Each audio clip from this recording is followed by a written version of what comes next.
It's a wild night in college basketball last night, Big Bet Bennett. 4 top 15 teams in the AP poll took losses. It went down like this. UConn, number 5, lost at Seton Hall 75-60. Number 7, Oklahoma, lost to North Carolina 81-69. Number 10, Baylor, lost to Duke 78-70. And number 12, Creighton, lost at home on Doug McDermott's jersey retirement evening. Lost at home to Villanova in overtime. So it was a good night on multiple levels, right?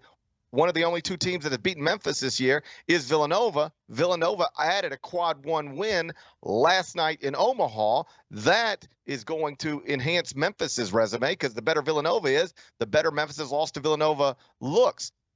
Add it all up, shake it all out. Big Bet Bennett, your Memphis Tigers are 8th in this morning's update to the CBS Sports top 25 and 1 college basketball rankings, 1 spot behind UConn. And I really looked at sliding UConn down below the Tigers. I think UConn's losses are just better. The resume, it's very debatable, but I went UConn 7, Memphis 8, and I think Florida Atlantic is now number 9, just 1 spot behind the Tigers. I meant to ask you this yesterday.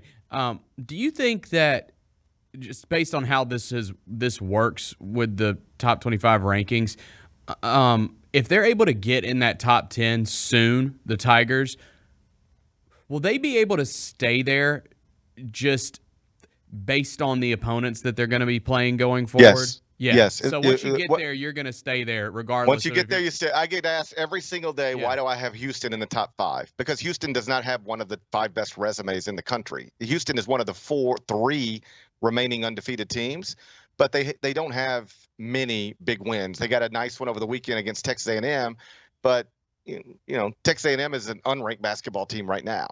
The reason Houston remains very high in the top 25 and 1 and the AP poll and everywhere else is because this is where preseason expectations still do matter.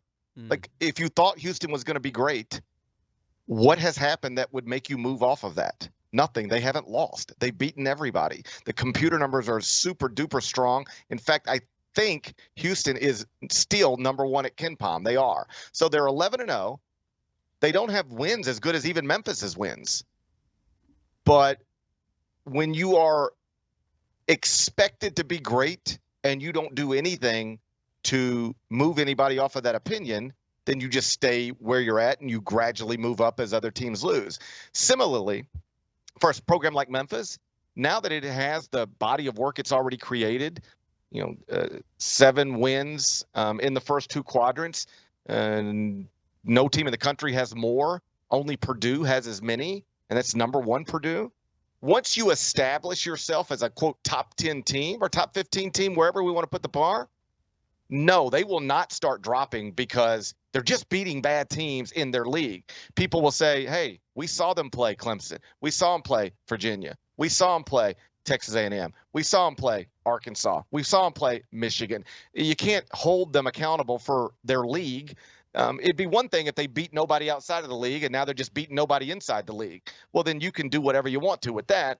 But they proved in the non-league portion of their schedule that they can beat ACC teams and SEC teams and Big Ten teams.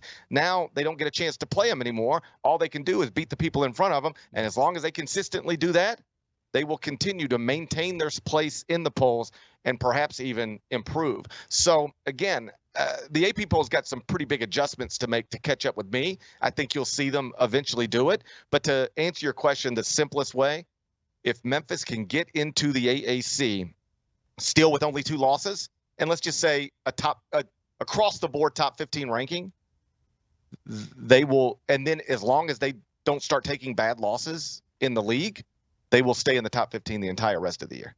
Cool. You just can't take, and you'll be forgiven for a bad loss here, but you can't take too many of them because once you get in the league, you don't have opportunities to make up for the bad ones. Mm-hmm. Like you go into the Big 12, you can take a bad loss. Well, it's 3 days later, get a big win. Take a bad loss, 3 days later, get a big win, and then another big win, and then another big win. Take another bad loss, you can get another big win. The problem for Memphis is once they get in the AAC, they are only – the opportunities in front of them only present possible bad losses, not very many possible good wins. So the reason you can't take those bad losses is because you can't offset them. Every bad loss you take is just, it's like, I think it's like if you're playing golf and somebody said there's no way you can get a birdie the rest of the way. But buddy, you can get a bunch of bogeys and double bogeys and triple bogeys, but birdies are not allowed because you just can't have them. That's sort of what Memphis's league schedule is. You can't really help yourself by getting wins. You can only hurt yourself by taking losses. So you just can't take too many of those bad losses. But they're set up. Like if you're a Memphis fan, I don't know the last time you should have felt this encouraged about how a season is unfolding.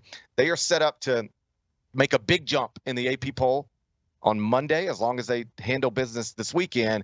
And then, again, as long as they don't take bad losses in the league, they will stay there all year long. And they've done enough, I think, in the non-league portion of their schedule where they will not get hit with a 7 seed, 8 seed, 9 seed in some gaudy, even though they've won all these games. They've done enough in the non-league portion of the schedule. If they do not screw it up in the AAC, they're going to have a chance to get like a 2 seed, a 3 seed, 4 seed. All of that's very much on the table.